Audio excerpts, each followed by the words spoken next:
Good morning, and it's time for Inside Oakwood with Dr. Leslie Pollard and members of his leadership team. They're here live in the studio to update us on the university's response to COVID-19 for Inside Oakwood. Good morning to you, Dr. Pollard. How are you doing? Good morning, Donna. How are you doing? I'm doing just well, doing great on Rejoice Wednesday. You know, I love Rejoice Wednesday because I just forget about everything, all the worries and changes and disruptions, and we just praise God and just rejoice because we're alive. And God is coming. Jesus is coming soon. He is. And it's a great day to be alive on this Wednesday. I'm so excited this morning because we have the opportunity to talk to a very important part of our workforce, our student services leaders. You know that the university is in the business of caring for students, loving students, nurturing students, developing students, and then launching students off into their service lives. Right. So that's a wonderful thing. But before we do that, I have a very brief devotion. All right, now. We love the devotions. We've been guided through Psalm 91, and then I'll introduce our guest, of course. Okay. So it just occurred to me the other day that I was just thinking about the time when I was running marathons, and I lived in L.A. You know, I know about that. Okay. Yeah, and that was a lot of fun, Right. and a lot of fun. We did them over and over and over in races and half marathons and 5Ks and 10Ks and all that kind of thing. Prudence and I did. But at one point, I was running so much that I developed a foot injury. And I went to the podiatrist because I just couldn't shake it, you know, and of course, many of us believe that we should run through these things. Right. Shake it off, run it off, you know, all that kind of thing. Well, I get to the podiatrist, and the podiatrist does all of the analysis that needs to be done. And then the podiatrist says to me, he says, you have a condition called plantar fasciitis. Yes. And that's very painful. Those tendons that run the length of the foot and et cetera were very painful. And I thought, but I just thought to myself, okay, so I can't run this off. He said, so I said, what do I have to do? He said, what you're going to have to do is you're going to have to rest it and ice it and just let that inflammation of those tendons go back to normal, let it recede. And I began thinking, as I thought about this psalm, about the work of podiatrists. So I wanted to say this morning that we want to talk about podiatrists and podiatric protection. Okay. How's that sound? Okay, look at the psalm. Look at the psalm. It's right there in the psalm. Okay. It says, for he shall give his angels charge over thee to keep thee in all thy ways. They shall bear thee in their hands, lest thou dash thy foot against a stone. You know, the foot is the foundation of our gait, the way we walk. And if that is thrown off, if our feet are injured, think about it. If you have an injured foot, then your gait is thrown off. If your gait is thrown off, you can develop back problems and hip problems and knee problems and all kinds of other problems. I find it interesting that in this psalm right here, Psalm 91, the one that's guiding us in the context of all of these things, the Lord says, you will be borne by angels so that you do not injure your foot against a stone. Remember, these are walking people. Right. These are people who are walking and moving and all the time. They didn't have modern transportation like we do. If they needed to go to the campus, they had to walk there and all those kind of things. And so the protection of the feet, he said, now these feet, not only are they going to be protected, one day those same feet will be respected. Look at verse 13. Because the feet, after I protect them, you will use those feet to tread upon the lion and the adder. Just think about those same feet that are healthy now will be able to walk upon the lion. And the young lion and the dragon shall you trample underfoot. That's a powerful promise. That wherever we walk, God's protection and provision will pave the way for us to do so. So even in the midst of all this coronavirus, we need to make sure that we are enjoying the best podiatric protection, and that comes from the heavenly physician, the heavenly podiatrist, Dr. who says, I'm going to, Dr. Jesus, he says, I will make sure that your feet are protected. So if we were in another setting, I'd say, touch your neighbor and say, you've got beautiful feet. Come on now. You got beautiful feet. They're protected. You got beautiful feet because your feet are protected and selected and respected. That's it. Praise God. So we keep that in mind, and as we walk through this coronavirus, God will provide the protection that we need. Amen. Donna, this morning we're here with some wonderful people. Yes. We've got Dean David Knight, who is our Vice President for Student Services. Okay. And then we have the Director of Student Activities, who works for and reports to Dean Knight, This is Mr. Raymond King, and they're in the Okay. studio with us this morning. Right. All right. So we're going to talk about students, obviously, with these folks here in the studio. That's what we want to talk about. And so let's start with you, Dean Knight.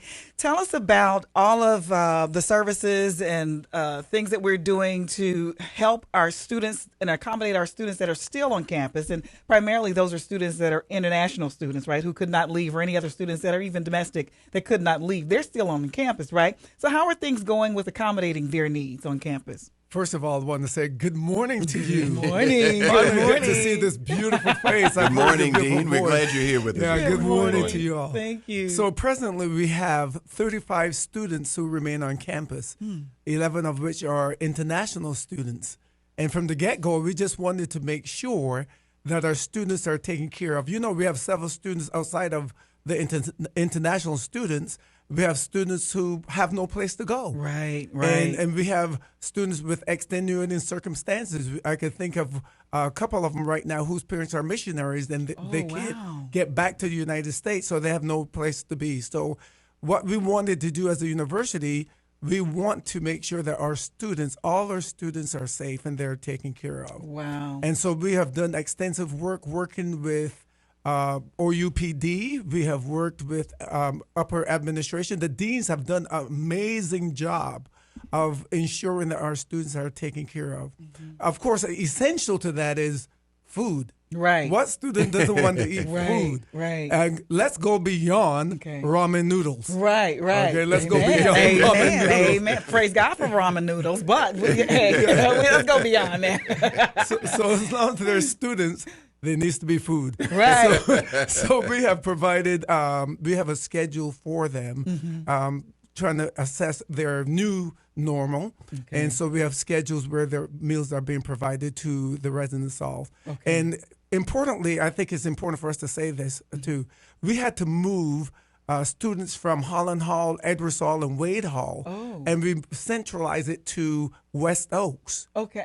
So in West Oaks, they have the ability and availability to actually do some cook their own food, you know, and they never can, refrigerated or store food. That's awesome. So if there are any burnt offerings, it'll be on them. Okay, that's all I'm gonna say.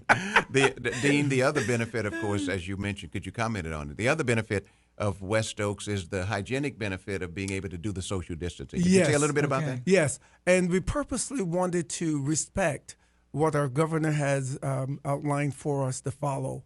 And so we have students who are in separate rooms, and we wanted to do the spacing and respect gathering.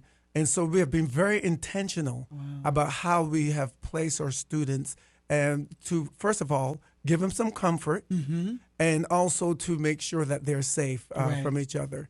And we have also coordinated, like I said, with OUPD. So OUPD knows where each student is, so that on their routes they can be a lookout for our students. Right, because this is off campus. This is not in the confines of the campus footprint. It's right outside the footprint of the campus. And so we do have Oakwood University police keeping an eye on them for their safety as well. Yes. And we do also have 7 other students who live in the annexes, and that's like, for those of you who have been here for years ago, that would be like the faculty houses.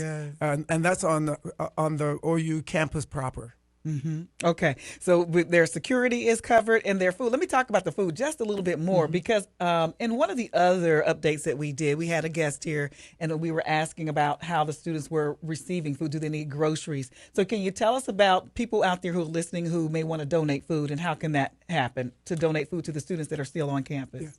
So I think the best way for us to actually do that is to go through Dean Camille Kibler, and she can be reached at 256-726-8210. Would you repeat that number, please? Yes, it's 256-726-8210. And that's Dean Camille Kibler. Okay. All right. And the reason I need to say that is we do not want to be wasteful in our intent to be helpful. Right. Good So point. to go through her would be probably the best way to navigate that piece. And she is on campus, And right? she's on campus. And so we already talked about the security and getting on campus too. Can we just review that, because I know somebody's going to be driving up trying to bring something. Can you review that and tell them how we are to get on well, campus of course, now? to access the campus, contact Chief Melvin Harris, who is our OUPD police chief. You can call the switchboard and they'll put you through to him. The switchboard number is 256-726-7000. 256-726-7000. So if you wish to make that kind of donation, then please contact Chief Harris, because, as you know, Donna, the campus is actually shut down. Right. Right? Right. That doesn't mean persons are not able to access, ingress and egress, go in and out. But at the same time, we have to be very careful. And it's a beautiful campus, 1,186 acres. And people from the community love to have a place to walk, right? Because right now a lot of people are home, and cabin fever is driving a lot of people crazy. But we have to keep the campus secured. And so the best way to do that is to go through our police chief, Chief Melvin Harris. Right. Okay. So you got that, folks. Listening up. I know you're out there getting your stuff ready, right? Well, that's what you got to do. You got to call Melvin Harris first, our chief, and then you're gonna call the dean first, Dean Kibler, and call her first at 256-726-8210. And then when you're ready to bring your donations by, you're gonna call the chief, Melvin Harris, at 256-726-7000. Now, one other very important thing that we must talk about is the health of our students. Yes. How are they doing? Let me ask this question. Are any of them showing any symptoms? And what happens if they are? And what if it happens if they get sick? If they do have some burnt offerings and they need some assistance, how is that being handled as far as their Well, health? you're asking the right person, Donna, because Health Services reports to Dean Knight. So, Yes. have we had any cases, Dean? Have we? No, we have not. We have not. And we're thankful for that. And to answer your question, Donna, they can still call the health service line, which is 256-726-7840. And we have someone that will be answering those phones and taking those calls. We have our nurse practitioner is available on call. And we also have telehealth. And I need to say this because telehealth is very important, especially for students who are away from our campus. Okay. So if they're away from our campus, we have different networks. So they would have to check. If you're from New York, you can check your United Healthcare, and its student resources, and you can actually still see because you're still covered if you're with the Oakwood University insurance. Okay. So if you're United Healthcare, you can actually, it doesn't matter if you're away. For the students who are local, we can also do the very same thing. They could either call the number I provided earlier, and you can come in and actually see the nurse practitioner or the nurse, and we'll take it from there. All right, now where is that located again? Where they would see this nurse practitioner? It's on campus. Okay. Right. All right. And of course, like I said, because we have the United Healthcare, they can go to American Family Care locally, and it's covered. Okay. So all they need to do is to look and see what's in network, and that's how the insurance actually works. Now, go ahead, Dr. I think what's Pollard. important, Donna, is to recognize that for those of us who are listening and those who are listening by Facebook, we welcome you, of course, this morning. I think what's important to recognize is that we're still in school. Right. Yes. While we the are. campus is closed, I think the messaging is clear that our students are still matriculating. They're still taking courses.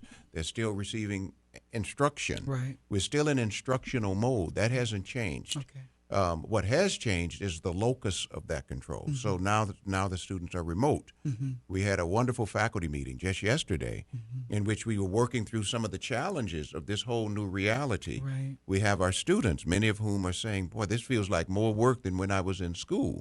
And it is. And It it is. true. It Online is a lot it's of true. that. That is true. It is. But also our faculty are also sensitive to that and beginning to make the adjustments, not recognizing that there's so many things that have to be changed Right. when one steps into the online environment. For instance, if you have an 8 o'clock class that you've been teaching here on Oakwood's campus, and you say, okay, so we're going to do this at 8 Same o'clock. schedule. Right. Okay. Except on California time, that's 6 It's- o'clock. Exactly. Right? That's right. At 6 o'clock in the morning, right? That's right. So many of our students, I don't know many of our students who get up before 6. A lot do, but not many. So So it's all of these adjustments as I speak to our student body who's tuning in or who will tune in. Please know that your professors are also learning how to do this, and they're making the adjustments as we go. And what I've said about this is what I say about the space shuttle. You know, you don't get to land the space shuttle, and you can't just land the space shuttle and make repairs. Many times it has to be repaired while it's in orbit. Right. So a lot of what we are doing is repairing it. it while it's in orbit. And with us this morning also is Mr. Ray King, Hey, Raymond. who's also helping us keep the spaceship afloat. Got all the activities. That's a nice segue, right? Yes, it I'm was learning from you. I'm learning from you. was perfect. So to help it keep this ship in flight, we've got Mr. Ray King, who engages our students in so many ways and delivering so many of those student services remotely. Good morning, Ray. Good morning, everyone. Great. Morning. So tell us how you are really navigating these new realities. Well, of course, majority of my programming is done in person, so we've had to do everything remote and online now. So I have a group of students, majority are our USM officers, which is our student body government, who is helping us come up with some exciting online program to keep our students engaged. So currently this week we're doing a social media School Spirit Week, just so our students can still be engaged with one another. Every Thursday night, we're doing live trivia on Instagram through the USM Instagram, and it gives a chance for our students to answer some trivia questions and receive some prizes. So we've been giving away e-gift cards to Uber Eats because right now that's probably the only thing they can actually use. So that's been exciting. We're doing OU Cribs where our students are showing where they're at now. So they get a chance to show the student body and basically the world, this is where I'm at now. This is my house. This is my room. This is my favorite spot. This is where I do my classes. This is where I do my homework, just so students can be engaged. We recently did a OU bingo. That's something that's become very popular on Instagram. So there is a bingo page where students can X off things that they identify with one another. So it's really exciting to see that. We just want them to know that we still care about them, and even though they are physically apart, we can still come together remotely. So that's some of the exciting things we're doing. Also with our Oakwood pageant, unfortunately, we can't do it on location. So I met with our team, and we are putting together a online virtual pageant where our contestants can still perform through videos, and we're excited to be able to share that in a couple of weeks. Now that is interesting. You had a comment, Dr. Oh, Pollard? yeah, absolutely. I mean, this is wonderful. And we're happy to have Ray in the studio this morning, too. Now, for those who are just listening, you hear four different voices, but we have Ray socially distanced. Yes, he's in He's the in other another studio. Yeah. They can see it on Facebook. If you all go on Facebook, you'll see that On he's in a Facebook, different you'll see studio. it. He's socially distanced because we are respecting those protocols on the university campus. Wow. We're not taking them lightly. This battle that we're in with the coronavirus feels like a fight to the death. And yesterday, Dr. Fauci came on and said that we could expect as high as 200,000 deaths. Right. We have people. I just saw last night on CNN that Andrew Cuomo has been diagnosed, and it was very moving, the interview he did with the young nurse. Chris Cuomo. Chris. Yeah. Why did I say Andrew?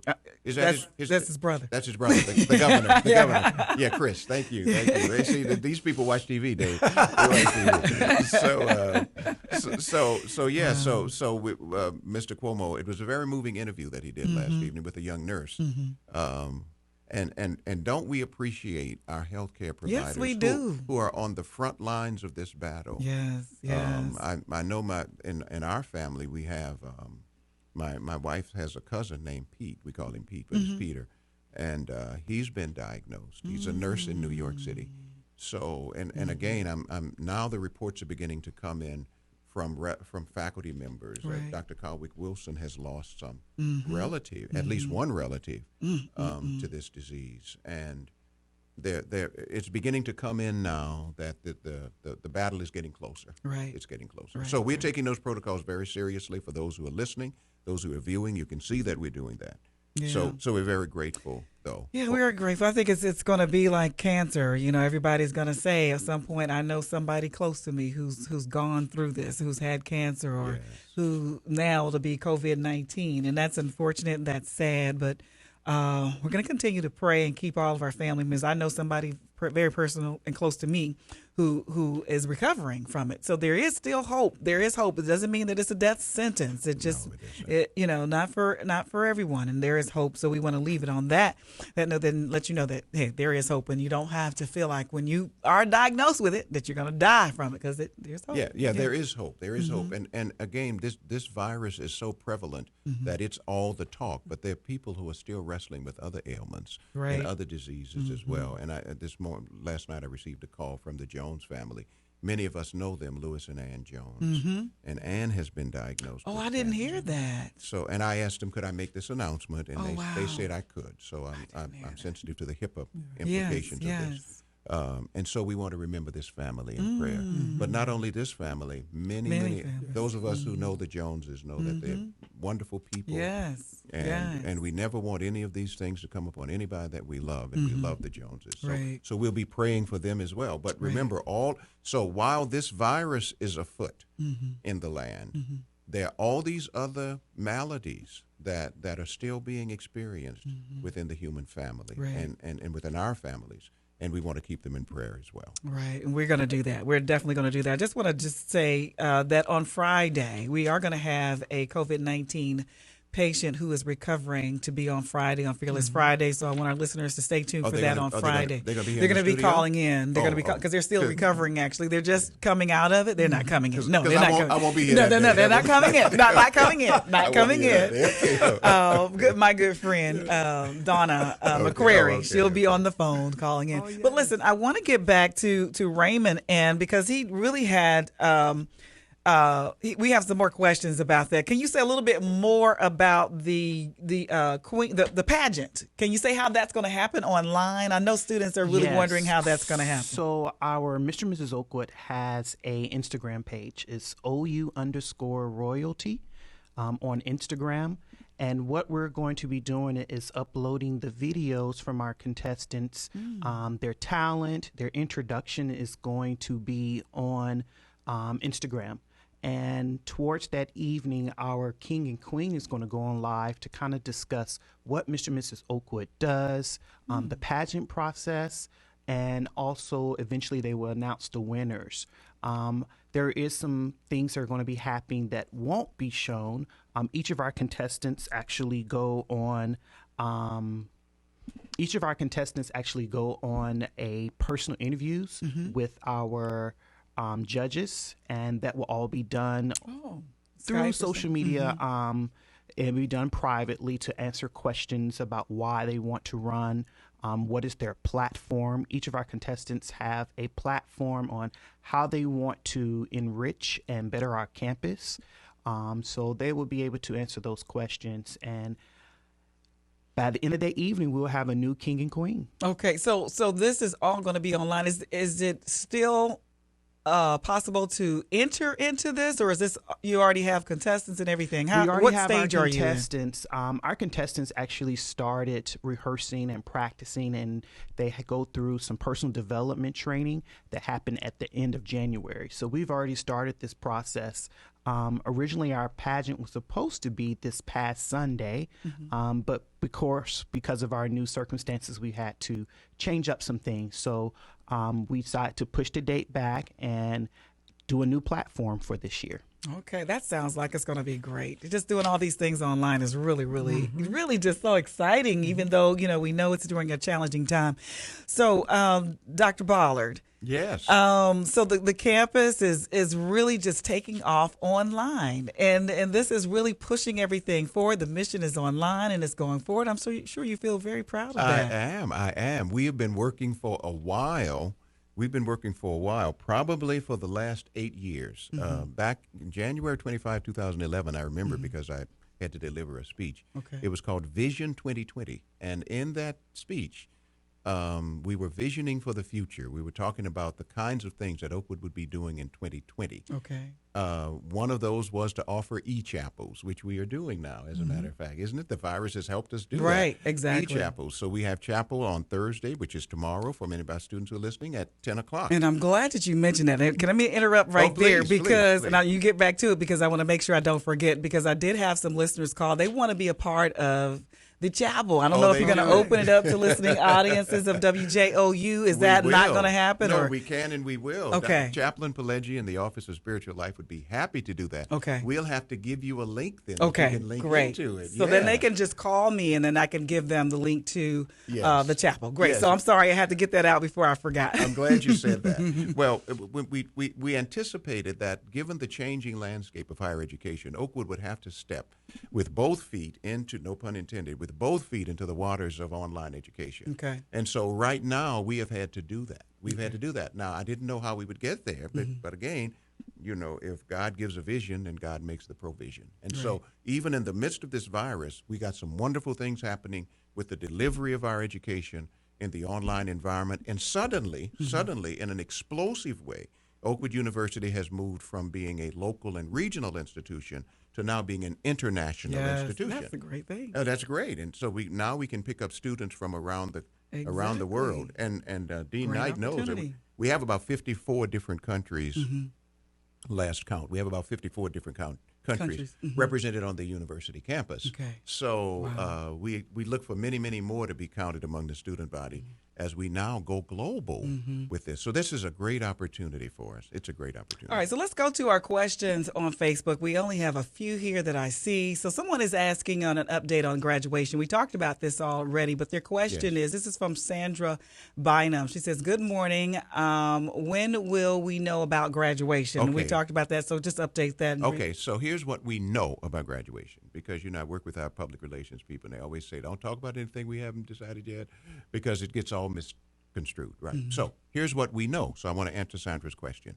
We know we're going to have graduation. That's what we know. We know we're going to have. Now, what we don't know is exactly when, because as we all can see, the dates around the coronavirus are rolling dates. Okay. So we are looking at as early as August, as late as December. Okay. Right? Sometime in the fall semester to be safe. Right. Many are pushing back to the fall. So that's what some are doing. So Sandra, you just stay tuned.